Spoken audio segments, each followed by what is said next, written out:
자, 저와 여러분이 교독합니다. 오늘 말씀은 요한복음 14장 1절부터 6절 말씀입니다. 제가 노란 것, 여러분이 하얀 색깔 읽으시면 되겠습니다.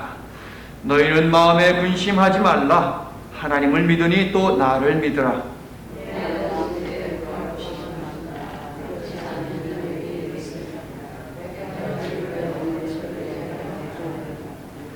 가서 너희를 위하여 거처를 예비하면 내가 다시 와서 너희를 내게로 영접하여 나 있는 곳에 너희도 있게 하리라. 도마가 이르되 주여 주께서 어디로 가시는지 우리가 알지 못하거늘 그 길을 어찌 알겠사옵나이까. 내가 곧 길이요 진리요 생명이니 나로 말미암지 않는 그는 아버지께로 올 자가 없느니라. 아멘. 자, 새 포도주는 새 가죽 부대에 담아라 라고 말씀하셨습니다. 지난주 설교를 듣다 보니까 설교 말미에 새 포도주 그 다음에 새 가죽 부대를 설명할 때에 그리스어를 2개를 여러분께 말씀을 드렸는데, 설교를 듣다 보니까 제가 계속 발음을 엉뚱하게 하더라고요. 케이노스가 아니고 카이노스 가죽 부대에 담아야 한다. 즉 새로운 자아로 우리가 거듭나야 된다라고 하는 것을 우리 예수님께서 알려주셨습니다. 그렇습니다. 십자가의 복음은 옛 자아에 담을 수 없어요. 변화되어야 됩니다. 어제의 나도 나고 그저께의 나도 나고 응리하고 태어난 나도 나지만 예수 그리스도를 영접한 그 이후에 나는 새롭게 변화되어야 하는데, 그것이 바로 새 가죽 부대에 대한 요구가 되겠습니다. 오늘도 우리 예수 그리스도께서 십자가의 복음, 생명의 복음을 우리들에게 주실 터인데, 새로운 자아 속에, 새로운 가죽 부대 속에 담으시기를 예수님의 이름으로 축원합니다. 자, 예수님의 설교를 집중적으로 모아놓은 2개의 책이 있습니다. 하나는 마태복음이고 하나는 요한복음입니다. 마태복음에 있는 것은 산상수훈이라고 부르죠. 5장부터 7장에 있는 말씀에 예수 그리스도의 설교를 모아 놓았습니다. 그런데 마태복음에 있는 설교는 무엇입니까? 예수 그리스도께서 공생애를 시작하신 그 초반에 말씀하신 것을 모아놓은 것. 산에서 예수님의 설교를 하셨습니다. 즉 공개적으로 설교를 하신 것이고 산에 올라온 모든 무리들을 대상으로 한 설교가 되겠습니다. 반면에 요한복음의 것은 어떻습니까? 예수님이 사역을 다 마치고 마지막 순간에 공개되지 아니한 은밀한 장소 마가의 다락방에 모여서 누구를 모았습니까? 모든 사람이요? 아니요. 소수의 무리 제자들만을 모아놓고 하신 설교. 14장부터 16장에 있는 말씀이 바로 다락방 강화라고 불리우는 바로 그 설교가 되겠습니다. 산상설교 어떻게 시작하지요? 심령이 가난한 자는 복이 있나니. 왜 복이 있대요? 천국이 그들의 것이기 때문이다 라고 산상설교는 이렇게 시작합니다. 그렇다면 요한이 보도하는 다락방 설교는 어떻게 시작할까요? 오늘 본문 1절 함께 읽습니다. 시작. 너희는 마음에 근심하지 말라. 하나님을 믿으니 또 나를 믿어라. 나는 여러분이 천국에 대해 갈망하는 믿음을 가짐으로 마음에 근심하지 아니하는 그런 믿음의 삶을 살 수 있기를 예수님의 이름으로 축원합니다. 산상수훈, 천국이 그들의 것인데 심령이 가난해야 돼. 심령이 가난하다는 건 뭐예요? 하나님 나라 천국을 향한 갈망의 마음이 있다는 거예요. 갈망하는 마음. 다락방 설교에서 예수님께서 하신 말씀이 뭐예요? 근심하지 말아라 라고 이야기해요. 근심하면 천국을 가질 수 없다는 거예요. 천국을 얻기 위해서 너희들이 마음에서 근심을 빼내야 한다라고 말씀을 하시죠. 자, 너희는 마음에 근심하지 말라. 무엇이 전제되어 있습니까? 예수님의 제자들이 지금 근심하고 있다는 거예요. 왜 예수님의 제자들이 근심하고 있습니까? 13장을 봐야 합니다. 영광의 책의 시작인 13장은 어떤 내용입니까? 예수님과 예수님의 제자들이 예수님께서 이 땅에서 마지막 밤을 보내시는데 마지막 식사를 제자들과 함께 나누는 이야기가 바로 13장의 이야기죠. 사도 요한이 생각하는 최후의 만찬에서의 핵심은 무엇입니까? 사도 요한이 강조하는 것은 바로 세족식입니다. 예수님은 제자들에게 떡과 포도주를 건네주시며 내 살이 이렇게 찢기게 될 것이야. 내 피가 이렇게 쏟음 당하게 될 것이야 라고 말씀하셨습니다. 그리고 떠나신다는 말씀도 또다시 꺼내십니다. 앞에서 계속 이야기해 오시더니 나 떠난다, 나 간다 또 말씀하세요. 그러니까 예수님과 세상에서의 마지막 식사를 나누는 이 자리는 화기애애한 분위기입니까? 아니면 절망과 근심이 가득한 분위기입니까? 절망과 근심이 가득한 분위기인 것이지요. 그러한 분위기 속에서 예수님이 갑자기 식사하다가 숟가락 젓가락 내려놓고 일어나시더니 뭐 하셨어요? 겉옷을 벗습니다. 어떤 의미라 그랬어요? 겉옷은 권위라 그랬어요. 주님으로서의 권위, 선생님으로서의 권위, 이것을 다 벗어버리더니 물을 받아 와가지고 수건을 허리에 딱 차시고 제자들의 발을 씻겨 주십니다. 유대 사회에서 상상할 수 없는 일이 벌어진 것이지요. 이방인 노예들이나 하는 일을 예수님의 제자들을 상대로 하시니 모두 당혹스럽고 참담한 분위기가 연출된 것입니다. 성도 여러분, 발을 씻는 종의 모습은 무엇이냐? 예수님의 사역에 대한 요약이요, 십자가 사건에 대한 전조다라는 것을 우리가 기억할 수 있기를 원합니다. 베드로는요, 이 말도 안 되는 일을 멈추시라고 예수님께서 자기의 발을 닦으려고 하자 만류했습니다. 그러실 수 없지요, 예수님. 제가 주님의 발을 닦아드려야지 주님이 어떻게 제 발을 닦아주십니까? 그런데 예수님은 그러한 베드로의 발도 기어이 닦아주십니다. 베드로가 물었어요. 주님, 도대체 어디로 가신다는 말씀이십니까? 예수님이 답하십니다. 내가 가는 곳에는 너희들은 올 수 없어. 예수님은 7장 34절과 8장 21절 등 이미 여러 차례 떠나실 것을, 그리고 인자로서 들림을 받아야 할 것을 말씀하셨지요. 베드로는요, 주님, 왜 나는 갈 수 없다고 말씀을 하시는 것입니까? 나 갈 수 있다니까요. 나 가기를 원한다니까요. 왜 안 되냐고요? 라고 물었지요. 그런데 이 질문은 다른 제자들의 질문이기도 할 것이고 다른 유대인들의 질문이기도 할 것입니다. 예수께서 방문하는 베드로를 향해 이렇게 말씀하십니다. 베드로야, 너는 닭이 꼬끼워하고 울기 전에 3번이나 나를 모른다고 부인할 거야. 이 말을 듣는 베드로를 비롯한 제자들 말문이 탁 막힙니다. 가뜩이나 지금 분위기는 초상집 분위기예요, 여러분. 못마땅하고 받아들일 수 없는 상황이 지금 연출되고 있는데 너희 중에 한 놈이 나를 배신한다, 나를 팔아먹을 거야 라고 말씀을 하시더니 이번에는 베드로를 향해서 하시는 말씀, 너는 나를 모른다고 3번이나 부인할 거야. 닭이 울기 전에. 얼마나 깊은 근심이 제자들의 마음을 짓눌렀을지 여러분 한번 상상을 해보십시오. 새롭게 변이되는 코로나 바이러스보다 암보다 더 무서운 병이 있습니다. 여러분.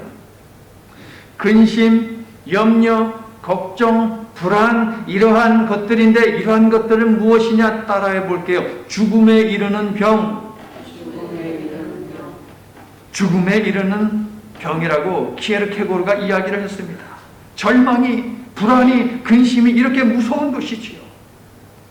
성도 여러분, 지하실에 내려가면 아무리 햇빛이 밝게 비추는 날이라 할지라도 햇볕을 볼 수 없습니다. 그렇듯이 근심과 불안이 마음에 침투했을 때 우리가 내보내지 않는다면 우리의 마음이라는 방에서는 하나님을 결코 볼 수 없을 것입니다. 그리고 하나님을 믿을 수 없게 됩니다. 그렇게 되면 미래에 대한 소망의 문을 우리는 닫아버리는 꼴이 되고 말아요. 연결되어서 부정적인 생각에 지속적으로 우리는 사로잡히게 되지요. 성도 여러분, 근심은 우리를 영적으로 망하게 하는 적이라고 하는 이 사실을 분명하게 기억하면서 근심이 찾아오면 나사렛 예수 그리스도의 이름으로 당장 내쫓으시기를 예수님의 이름으로 축원합니다. 근심이 주는 영향을 우리 예수님이 왜 모르셨겠습니까? 그래서 오늘 1절 말씀에서 바로 예수님이 하시는 말씀이 무엇이에요? 너희는 마음에 근심하지 말아라.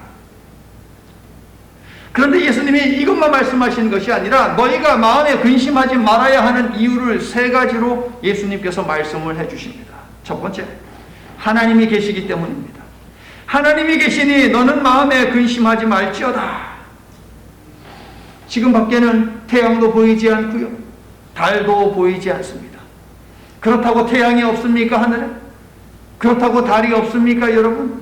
분명히 존재합니다. 마찬가지로 어떤 사람들은 하나님이 보이지 않기 때문에 하나님은 계시지 않는다라고 그렇게 주장합니다. 옛날 소련이죠. 소련이라고 불렀을 때, 로켓을 보냈습니다. 그래가지고 보내가지고서 저기 달에 가게 했습니다. 그것을 이용을 했어요. 그래서 우주까지 나가봤는데 신이 없다더라 라고 하는 말을 갖다가 만들어내지 않았습니까? 사람들이 하나님이 보이지 않는다고 해서 하나님이 없다고 주장을 하든 말든 그들의 믿음과는 상관없이 하나님은 존재하며 모든 곳에 계십니다. 믿으시면 아멘 합시다. 세상의 시작을 알리는 창세기는 태초에 하나님이 계셨다 라고 시작하지 않습니다. 하나님의 창조에 관해서만 기록을 하고 있을 뿐입니다. 왜? 하나님의 존재는 추호의 의심도 문제 제기도 필요 없는 만고의 진리이기 때문입니다. 아멘. 그러나 시편 14편 시인의 말처럼 그의 마음에 이르기를 하나님이 없다 하는 어리석은 자들이 세상에는 많이 있습니다. 그들은 부패하고 그 행실이 가증하며 선을 행하지 않는다고 시편 14편 시인은 지적을 하고 있습니다. 하나님의 존재를 부정하는 것 자체가 부패한 것이고 가증한 것이고 악하다는 말이에요, 여러분. 그러므로 하나님이 없다라고 하고 그러한 이유로 하나님을 믿지 않는 자들이 있다면 하나님께서는 그들을 악하다라고 보신다는 것입니다. 성도 여러분, 하나님이 계십니까? 사탄 마귀는 있어요? 자, 그렇다면 하나님도 계시고 사탄 마귀도 있는데 누구한테 말을 들어야 돼요? 누구의 말을 들어야 돼요, 여러분? 지금까지 살아오시면서 하나님의 말씀에 귀를 더 기울이셨습니까? 아니면 사탄 마귀의 말에 더 귀를 기울여서 작은 일에도 근심하고 좌절하고 넘어지셨습니까? 나는 여러분이 사탄 마귀에게는 귀를 막고 하나님께는 언제나 귀를 활짝 열므로 말미암아 근심 그까지 것은 문제가 되지 않고 근심을 언제나 넘어서는 그러한 믿음의 사람으로 살 수 있기를 예수님의 이름으로 간절히 축원합니다. 두 번째 이유는 무엇입니까? 천국이 있기 때문에 근심하지 말라고 우리 예수님이 말씀하십니다. 사람이라면 누구든지 세 가지 질문을 해야 한다라고 지난주에 말씀드렸습니다. 그 중에 하나가 무엇입니까? 나는 어디로 가는가? 라고 하는 질문이죠. 우리의 일상을 생각하면 이 질문에 대한 답은 싱거울 정도로 너무나도 쉽습니다. 제가 여쭤볼게요. 예배가 끝나면 여러분 어디로 가십니까? 집으로 갑니다. 자, 출근했습니다. 출근하고 일 끝났습니다. 어디로 가세요? 집으로 갑니다. 볼일 보러 나갔습니다. 마켓에 갔습니다. 다 장 봤어요. 어디로 가십니까? 집에 갑니다. 자, 이제 최승희 교우님 여기서 이제 여행 마치고 내일 이제 돌아가시잖아요. 다 마쳤어요. 여행을 마쳤어요. 어디 가세요? 집에 가지요, 집에. 너무나도 단순하고 간단한 원리 아닙니까, 여러분? 우리가 무슨 일을 하든 우리 모두의 종착역은 집이에요, 여러분. 이 세상에서의 삶도 마찬가지입니다. 마지막 숨을 내쉰 후에 우리 모두는 어디로 가느냐? 집으로 간다는 거예요, 집으로, 여러분. 이 또한 만구의 진리입니다. 창세기 3장 16절. 너는 흙이니 흙으로 돌아갈지어다. 세상 사람들은 뭐라고 이것을 이야기합니까? 요람에서 무덤으로 라고 이렇게 이야기를 하죠. 성도 여러분, 히브리서 9장 27절 말씀처럼 한 번 죽는 것은 사람에게 정해진 일 아닙니까? 그러나 죽음이 끝이 아니요 그 후에는 심판이 있다는 것입니다. 인간은 모두 성경이 이야기한 대로 흙으로 돌아가는데 어떤 사람들에게는 흙으로 덮인 무덤이 집이 되겠지만 하나님을 믿는 우리에게는 무덤이 집이 아닌 줄로 믿습니다. 흙으로 덮여있는 무덤이 여러분 집이에요? 아니지요, 여러분. 그러면 우리의 집은 어디입니까? 우리의 집은 어디예요? 예수님은 어디로 가십니까? 라고 하는 베드로의 질문, 그리고 도마의 질문에 대해서, 그리고 모든 인간이 던져야 하는 나는 어디로 가는가? 라고 하는 이 질문에 대해서 명쾌한 답을 주셨습니다. 2절, 아버지 집에 간다. 13장 1절에서도 이야기했지요. 아버지 집에 간다. 예수님이 아버지 집에 가시는 이유는 무엇입니까? 다시 2절, 내가 너희를 위하여 거처를 예비하여 너희를 데려가기 위함이다. 예수님이 말씀하신 아버지의 집은 의심의 여지 없이 천국입니다. 그런데 이것을 요한복음의 중요한 단어인 품이라고 하는 이 단어로 이렇게 표현할 수 있습니다. 천국은 하나님의 품이고 천국은 예수님의 품이라는 것이에요. 그러므로 천국에 간다는 것은 주님의 품에 안긴다라고 하는 이런 의미가 되겠죠. 영생이란 무엇입니까? 시간의 문제입니까? 아니요. 성경이 이야기하는 영생은 따라해 보세요. 관계의 문제예요. 영생이란 영원히 사는 것을 의미하기보다는 주님과의 끈끈한 관계 속에 거하는 것을 의미합니다. 성도 여러분, 천국은 그런 것입니다. 단지 죽어서만 가는 것이 아니라 이 땅에 살면서 하나님과 맺은 관계가 지속되는 것, 그것이 천국에서의 삶인 것이고, 죽음 이후에도 이 관계가 아버지의 집에서 지속된다라고 하는 것이에요. 여러분, 이 관계가 지속되는 삶, 이게 바로 영생의 삶이라는 것이에요. 여러분은 지금 하나님과 그런 관계를 맺어져 있지요. 아멘. 그런데 여기에서만 그렇게 되는 것이 아니라 죽음 이후에도 그 관계는 쭉 이어진다는 거예요. 성경이 강조하는 영생은 뭐다? 시간이다, 관계다? 관계다라고 하는 것 기억하시기를 바랍니다. 그런데 이곳에는 우리가 찬양했듯이 눈물도 없어요. 고통도 없어요. 슬픔도 없어요. 그리고 근심도 없어요. 성도 여러분, 죽음이 끝이 아니라 후에는 부활이 있고 믿음의 사람들은 하나님 아버지의 집에서 영생을 누리게 될 줄로 믿으시면 아멘 합시다. 천국이 있습니까? 지옥은요? 있지요. 나는 여러분이 천국에 대한 소망으로 가득 차서 이 세상에 살면서도 근심, 걱정, 불안, 염려를 떨쳐버리시기를 예수님의 이름으로 그러므로 간절히 축원합니다.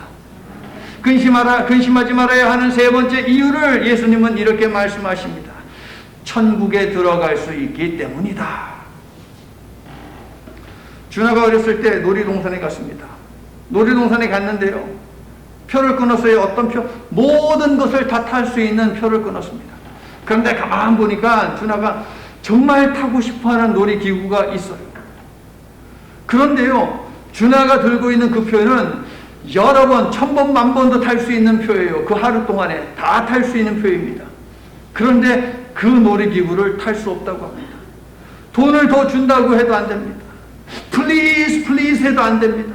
울어도 소용이 없어요. 다시 가봐야 you can't 라고 이야기합니다. 준하가 왜 그 놀이기구를 못 탔을까요? 키가 작아서.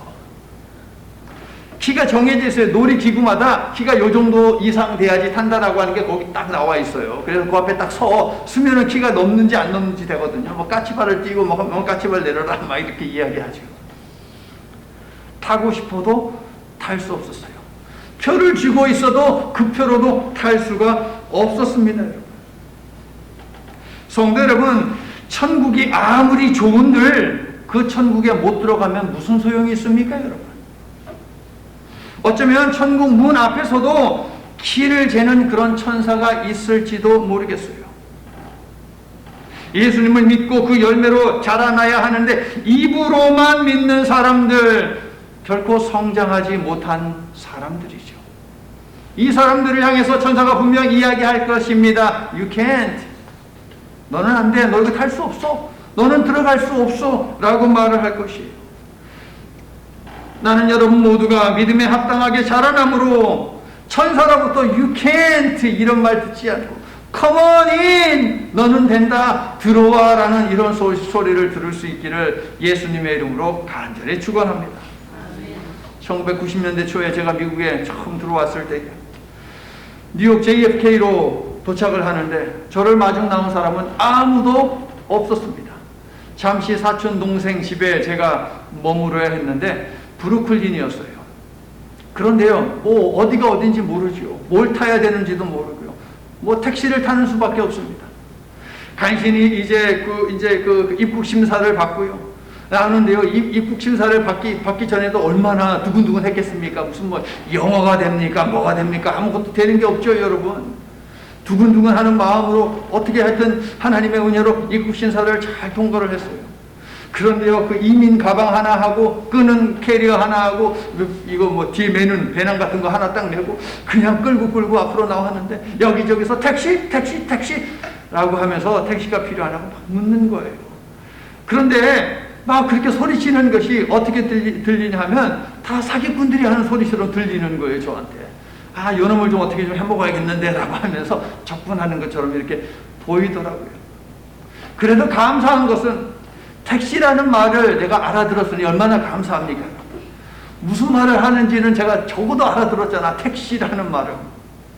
제가 결정한 것이 뭐겠습니까? 뉴욕을 상징하는 옐로우 캡, 노란색 택시를 타면 되겠다. 왜요? 거긴 미터기가 돌아가니까. 그대로만 돈을 내면 되잖아요. 사촌 동생이 저한테 당부를 했습니다. 택시를 타거든 주소를 주면서 오션 파크웨이를 타라고 이렇게 이야기를 하라고 했습니다. 그런데요, 비행기 안에서 얼마나 그 주소를 외우고 했을까요, 제가? 왜 종이에 적어서 딱 보여주면, 아, 이거 촌놈이구나 하면서 뱅글뱅글 돌아갈 수도 있잖아요. 그래가지고 비행기에서 바다를 그냥 입에다가 잔뜩 발라가지고서 오션 파크웨이 막 연습을 하고요. 그랬어요, 제가. 왜냐면 이 미국 사람들은 우리 교회 주소로 얘기를 해보자고요. 5410이에요.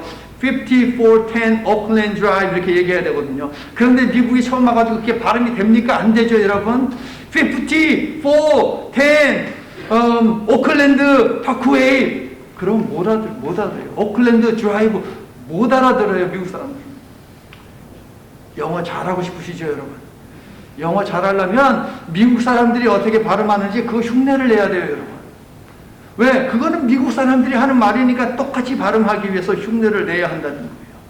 택시를 딱 타가지고 제가요, 이제 주소를 다 외워가지고서 쭉 얘기하고 그 다음에 제가 뭐 했겠어요? 눈 잠으셨겠어요? 눈 감고. 혹시 말 시킬까봐 걱정되고 염려가 되어서. 혹시 도마처럼 천국에 가는 길을 모른다고 염려하시는 분이 계실까봐 제가 말씀을 드립니다. 천국에 어떻게 가는지, 천국에 도착할 때까지 누가 나를 데리러 가는지, 내가 거기 가면 누가 마중 나오는지 그거 염려하실 필요가 없어요, 여러분. 우리가 마지막 숨을 후 하고 내쉬는 순간 예수님이 우리를 데리러 올 줄로 믿습니다.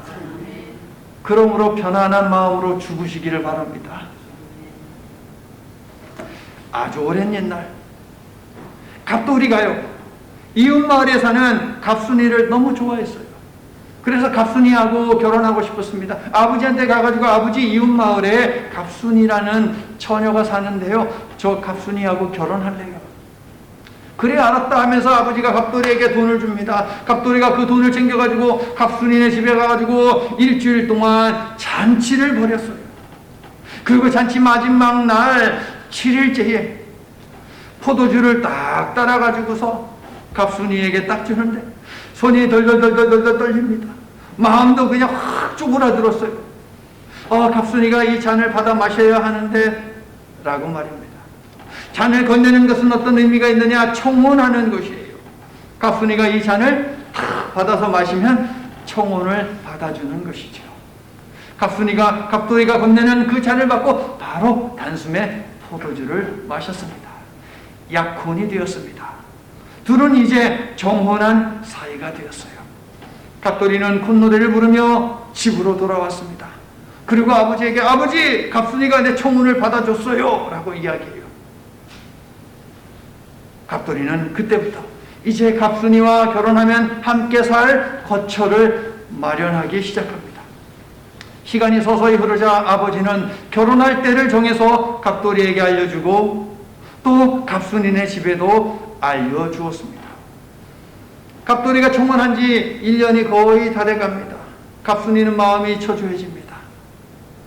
갑돌이가 나한테 안 오면 어떡하지? 라고 하는 불안한 마음도 들어요. 그래서 들러리라고 불리우는 이 신부 측 친구들이, 즉 갑순이의 친구들이 갑순이와 함께 며칠 전부터 함께 먹고 마시고 잠도 같이 잤습니다. 걱정하지 마, 갑순아. 갑돌이가 분명히 올 거야. 너를 데리러 분명히 올 거야. 아예 안 오면 어떡하지? 아예 온다니까 염려하지 마. 그때 밖에서 소리가 들립니다. 신랑이다! 신랑이 왔다! 딴딴따단 딴딴따단 결혼식이 이루어졌습니다.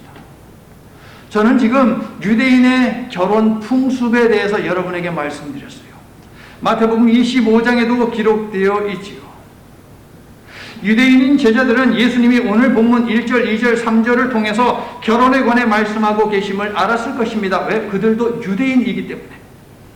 2절, 예수님은 아버지께로 거처를 마련하기 위해 가신다라고 했죠. 어떤 의미예요? 신혼집을 마련하기 위해서 가신다라고 하는 그런 의미입니다. 예수님은 하늘 가는 밝은 길을 예비하기 위해서 이제 아버지께로 가신다라고 말씀을 하신 것이에요. 3절, 예수님은 거처가 준비되면 너희를 데리러 올 거야 라고 약속을 하십니다. 이 말씀을 하신 자리가 어떤 자리입니까? 최후 만찬의 자리이지요. 이 말씀을 하시기 방금 전에 제자들과 함께 예수님은 무엇을 하셨습니까? 포도주를 마시고 그 다음에 떡을 떼지 않았습니까? 예수님은 제자들에게 포도주를 건네셨습니다. 청혼한 것이지. 제자들은 그 포도주를 받아서 마셨습니다. 청혼을 수락한 것이지요. 그러므로 이제 예수님은 뭐 해야 돼? 다음 순서 거처를 마련하기 위해서 아버지 집으로 가야 한다는 거예요. 제자들 중에 오늘 본문 1절부터 3절 말씀을 들으면서 아하, 예수님이 조금 전에 포도주를 따라서 나에게 주신 것, 그것은 바로 나에게 청혼한 것이구나 라는 것을 아는 제자가 있었을까요? 혹시 제자들 중에서 예수께서 오늘 하시는 이 말씀, 그리고 앞에서 포도주를 주심, 이것을 보면서 요한복음 2장에서 가나 혼인잔치에서 예수님이 성취하셨던 이사야서 25장에 예언되어 있는 종말 때에 있을 이 혼인잔치에 대해서 생각한 제자들은 있었을까요? 제가 너무 많은 것을 바라고 있는 것 알고 있습니다. 그런데 사랑하는 성도 여러분, 예수님을 믿고 따르는 저와 여러분을 비롯한 모든 성도들은 예수님의 신부가 될 사람으로 살아가고 있다는 이 사실을 분명하게 기억해야만 합니다. 여러분이 예수님을 영접했다라고 하는 것은 어떤 의미가 있습니까? 예수님께서 주시는 그 포도주를 받아 마셨다 하는 의미가 있는 거예요. 여러분이 예수께서 주신 포도주를 아멘하고 받아 마셨기 때문에 우리 예수님은 하나님 나라에서 여러분이 거할 그 거처를 준비해 놓으셨다는 것이죠. 다들 그곳으로 가야 하지 않겠습니까? 사도 요한이요, 반모라고 불리우는 섬에서 유배 생활을 할 때에 가룟 유다를 제외한 나머지 모든 제자들은 십자가의 복음을 증거하다가 하나같이 순교하였습니다. 사도 요한은 살아있음에 미안한 마음을 갖고 요한복음과 세 개의 편지들 그리고 요한계시록을 기록했을 것입니다. 하나님이 왜 요한은 순교의 희생 제물로 삼지 않으셨습니까? 그러하여금 이 말씀들을 기록하게 하기 위해서였겠지요. 사도 요한에게 보이신 환상 가운데 새 예루살렘에서 치러질 어린 양의 혼인잔치에 관한 말씀이 있습니다. 성도 여러분, 여러분이 처음 미국에 들어올 때 오기 전에 내가 살 곳은 어떤 곳인가? 라고 하는 그런 궁금증을 가지지 않으셨습니까? 예수님의 신부된 여러분이 거할 처소를 새 예루살렘이라고 부르는데 여러분이 영생을 누릴 집이니 더더욱 궁금한 마음을 여러분은 가지고 있어야 합니다. 자, 여러분이 거하게 될 저 새 예루살렘이라고 하는 신혼집, 여러분의 신혼집 어떻게 생긴 집입니까? 온갖 보석들로 만들어진 집이죠. 여러분. 문이 12개나 되는데 그 12개의 문이 진주로 만들어져 있다는 사실을 아십니까, 여러분? 제가 더 말씀드리면 여러분이 안 읽을 수 있으니까 오늘 집에 가시면 요한계시록 21장 9절 이하를 읽어보세요. 요한계시록 21장 9절 이하, 여러분이 살 신혼집인데 여러분이 눈으로 확인해야죠. 여러분 어떤 집인지. 예수님은 이처럼 제자들이 이해하기 쉽도록 당시 유대인의 결혼 풍습을 비유로 들며 설명하십니다. 어디로 가시는지, 왜 가시는지, 어떻게 해야 그곳에 갈 수 있는지 자세히 알려주셨습니다. 이미 14장 이전부터 계속해서 예수님은 여러 차례 나는 떠난다, 나는 간다, 이제는 들림을 받아야 한다라고 반복해서 말씀하셨는데 제자들은 이해를 하지를 못합니다. 이유는 무엇입니까? 36절, 13장 36절에 나와 있듯이 성령을 받지 못했기 때문이에요. 성령을 받지 못했기 때문에. 도마는요, 합리적이고 의심 많고 현실주의적인 사고를 가진 사람입니다. 그래서 베드로의 뒤를 이어 예수께 길을 묻고 그 다음에 목적지를 물었습니다. 어디로 가시는지, 어떻게 해야 그곳에 갈 수 있는지 두 가지의 질문을 예수님께 드렸습니다. 저는 이러한 도마의 질문을 보면서 야, 참 도마가 고맙다라는 생각을 했어요. 고마운 도마. 오늘 교회에 오셔서 오늘 설교 제목을 보시면서 혹시 집에서 사용하는 그 도마를 생각하면서 오늘 집에 가면 뭐 해먹지? 생각하시는 분은 안 계시겠죠, 여러분. 도마는 사람 이름, 오늘 본문에 등장하는 바로 그 도마입니다. 도마가 고마운 이유는 세 가지입니다. 첫째, 우리가 가진 질문을 대신해서 예수님께 물어봐 줬다는 거예요, 여러분. 두 번째, 영적 무지에 갇힌 도마의 질문은 내가 곧 길이요 진리요 생명이다 라고 하는 이 위대한 말씀이 세상에 나오게 만들었다는 것이에요. 그렇기 때문에 도마가 고마운 사람인 것이에요. 도마의 어리석음은 하늘 가는 밝은 길을 보여주었고, 도마의 육적인 질문을 통해 우리는 영적인 문에 도달할 수 있게 되었으니 얼마나 고마운 도마입니까, 여러분? 동일한 사례가 요한복음에 더 기록이 되어 있어요. 자, 여러분, 사마리아 여인 있지 않습니까? 사마리아 여인. 예수님께서 여행하시다가 목이 말랐어요. 사마리아 지방에 갔습니다. 수가성에 야곱의 우물이라고 하는 곳이 있었는데 거기에서 잠시 쉬셨어요. 제자들은 음식을 구하기 위해서 마을로 들어갔지요. 그때 사마리아 여인이 등장합니다. 예수님이 말씀하십니다. 물을 좀 다오. 그때 여인이 뭐라고 반응합니까? 아주 기분 나쁘다는 듯이, 불쾌하다는 듯이 쏘아붙이면서 한 말이에요, 여러분. 당신은 유대인 남자인데 사마리아 여자인 나한테 물을 달라고 지금 하십니까?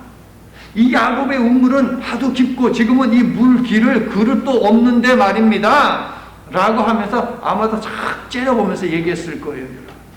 그런데 이 여인의 어리석은 질문이 어떤 말씀을 우리들에게 주었습니까?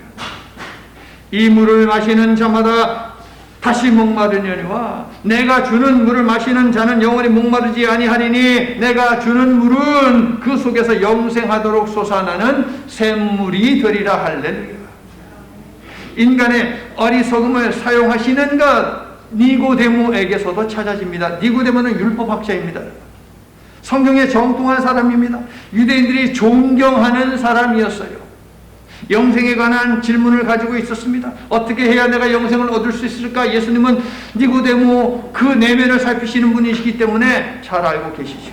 그래서 네가 영생을 얻기 위해서는 거듭나야 한다라고 말씀했어요. 그런데 니고데모가 어리석은 질문을 예수님께 하죠. 뭐라고요? 예? 어머니 뱃속에 다시 들어가라고요? 거듭난다라고 하는 요 단어는 다시 태어난다라고 하는 그런 의미도 있지만 성령으로 태어난다라고 해야 하는, 위로부터 태어나야 한다라고 하는 그런 의미도 가지고 있는데 니고데모는 어머니 태 속에 모태에 들어가서 다시 태어나는 것을 생각을 했습니다. 그런데 이러한 니고데모의 어리석음이 만구의 진리가 선포되어지게 하지 않았습니까? 하나님이 세상을 이처럼 사랑하사 독생자를 주셨으니 이는 저를 믿는 자마다 멸망치 않고 영생을 얻게 하려 하심이라. 할렐루야. 이 만구의 진리가 어디에서 나왔느냐? 어리석은 한 인간의 질문에서 나왔다라고 하는 사실이에요, 여러분. 그의 무식한 이 말이 인류를 구원과 영생에 이르게 하는 문으로 인도하고 그 문을 활짝 여는 역할을 했다라고 하는 것. 그래서 도마가 고맙다는 거예요. 마지막 세 번째, 도마가 고마운 세 번째 이유는 우리의 연약함, 심지어 우리 악함도 구원에 이르게 하는 길과 진리와 생명을 드러내는 재료가 될 수 있다는 사실입니다. 이것을 알려주는 것이요. 도마가 엉뚱한 질문을 했는데, 도마가 어리석은 가운데 있었는데, 도마가 온전치 완전치 못한 상태에 있었는데, 그럼에도 불구하고 예수 그리스도께서 도마에게 생명의 말씀으로 반응하셨다. 도마를 통해서 생명의 말씀을 주시는 그 일을 하셨다. 그러므로 우리의 어리석음, 우리의 연약함, 혹은 우리의 악함이라 할지라도 우리 예수님께서는 우리를 통해서 복음의 진리, 생명의 진리를 드러내기를 원하신다는 것입니다. 할렐루야. 하나님은 우리를 통해서도 구원하시는 하나님의 마음을 보이시기를 원하고 계시며, 그리고 보이실 수도 있습니다. 그러므로 사랑하는 성도 여러분, 여러분의 어리석음, 여러분의 못남을 부끄러워하지 마시기를 바랍니다. 모르면서도 아는 척하는 것, 그것이 바로 진정한 무지입니다. 누가 진짜 무지랭이인가? 모르면서도 아는 척하는 것이죠. 그리고 가장 어리석은 것은 무엇입니까? 잘못 알고 있는데, 그래서 수정을 해주는데 그럼에도 불구하고 수정하는 것을 받아들이지 않는 것, 그게 가장 어리석은 것이에요. 가룟 유다는 그런 마음의 상태를 유지하다가 결국 지옥불에 떨어지게 되는 것이죠. 나는 하나님께서 여러분의 모든 것을, 심지어 고난과 슬픔, 근심과 불안, 실패와 절망과 같은 아프고 씁쓸한 상황과 상태를 바꾸시고 그러한 여러분의 삶의 구원과 영생의 기쁨이 충만하도록 만들어주시기를 예수 그리스도의 이름으로 간절히 축원합니다. 이제 말씀을 마칩니다. 도마가 고마우니 어떻게 해야 하겠습니까? 예수께서 마련해 주신 여러분의 신혼집이 있는 하나님의 집을 사모해야 하지 않겠습니까? 모두 다 천국에 입성하여 영원한 행복을 누리시기를 우리 모두의 신랑 되신 예수 그리스도의 이름으로 간절히 축원합니다. 전능하신 하나님, 우리는 지금 성령의 시대를 살고 있습니다. 그러므로 성령의 충만함을 받아 주님의 말씀을 올바로 깨달아야 하는데 그러지 못할 때가 많음을 고백합니다. 여전히 도마처럼 그 길 위에 있으면서도, 예수님을 믿는다고 하면서도 때로 흔들리고 때로 의문이 생기기도 합니다. 또한 우리를 위해 예비하신 아버지의 부활과 영생의 나라를 갈급해야 하는데 이 세상의 것들에 집착할 때가 많음도 이 시간 주님 앞에 고백합니다. 하나님 아버지, 이것이 우리의 모습이라 할지라도 결코 진리에서 벗어나지도 돌아서지도 않고 한결같이 예수님을 믿고 예수님을 따르는 길을 걸어가도록 우리를 붙들어 주시고 우리의 걸음을 주장해 주시옵기를 간절히 바라옵고 원합니다. 그래서 세상에서의 마지막 숨을 내신 후에는 아버지의 집에 거하는 은혜의 자녀들이 되도록 축복해 주시옵소서. 예수님 이름으로 기도드립니다. 아멘.